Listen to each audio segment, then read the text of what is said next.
As Afghanistan's contiguous neighbor, India deeply values its civilizational relationship and centuries-old bonds of friendship, and this history continues to guide our actions in forging deeper ties with the people of Afghanistan.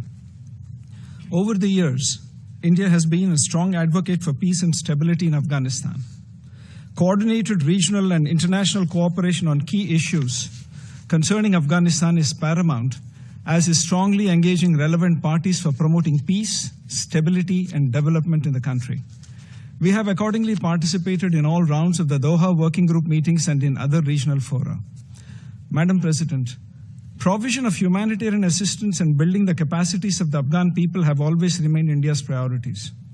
We have already more than 500 development partnership projects across all provinces, and as decided during Foreign Minister Mottaki's recent visit to India, India would further deepen its engagement in development cooperation projects, particularly in the sectors of healthcare, public infrastructure, and capacity building.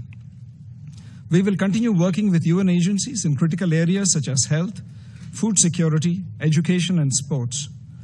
The visit of Mr. Azizi, the Afghan Minister for Industry and Commerce, to India also helped further cooperation on connectivity, trade facilitation, and market access. Healthcare is an important need, particularly now for the Afghan people.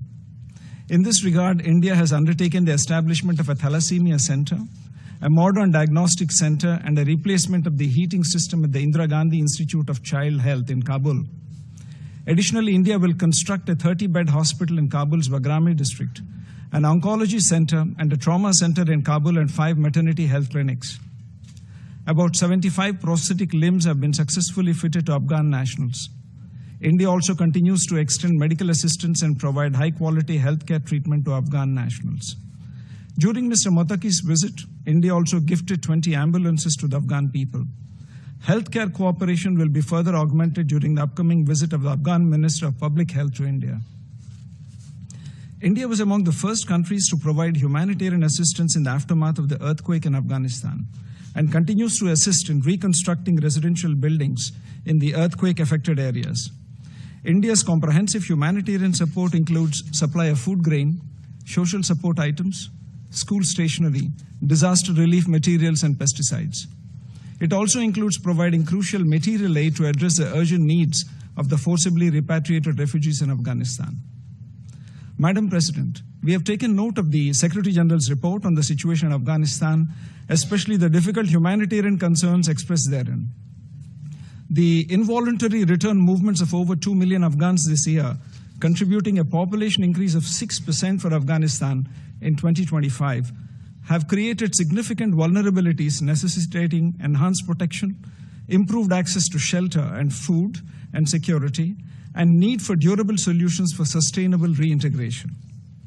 The Secretary General's report also highlights the severe humanitarian and economic impact resulting from recent border clashes and border crossing closures, displacing hundreds of families inside Afghanistan, disrupting vital trade, causing financial distress and widespread losses for farmers during the critical fruit harvest season, and threatening the livelihoods of the Afghan people.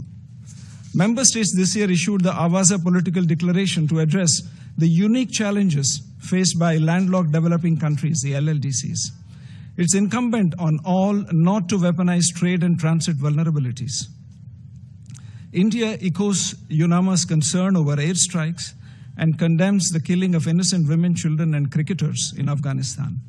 We add our voice to calls for paying full respect to the United Nations Charter and international law, with particular attention to protection of innocent civilians. We also note with grave concern the practice of trade and transit terrorism that the people of Afghanistan are being subjected to by the cynical closure of access for a landlocked country whose people are suffering numerous debilitating conditions since many years. These acts are in violation of WTO norms. Such open threats and acts of war against a fragile and vulnerable LLDC nation trying to rebuild in difficult circumstances constitute a blatant violation of the UN Charter and international law. While we condemn such acts, we also strongly support the territorial integrity, sovereignty, and independence of Afghanistan.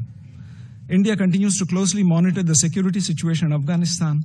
The international community must coordinate efforts towards ensuring that entities and individuals designated by the UN Security Council, the ISIL and Al-Qaeda and their affiliates, including the Lashkar-e-Taiba and the Jaish-e-Mohammed, and proxies of the LET such as the Resistance Front, along with those who facilitate their operations, are no longer indulge in cross-border terrorism. Madam President, India calls for a pragmatic engagement with the Taliban. A coherent policy of engagement should incentivize positive actions. A focus on only punitive measures will only ensure that a business-as-usual approach continues, as we have been seeing now for the last 4.5 years. We call on the United Nations and the international community to adopt nuanced policy instruments that help bring sustainable benefits for the people of Afghanistan. In conclusion, I would reiterate our commitment to meeting the development needs of the people of Afghanistan. The recent decision by my government of restoring the status of our technical mission in Kabul to that of an embassy underscores this resolve. We will continue our engagements with all stakeholders to augment our contribution to Afghanistan's comprehensive development, humanitarian assistance, and capacity building initiatives in keeping with the priorities and aspirations of Afghan society. I thank you, Madam President.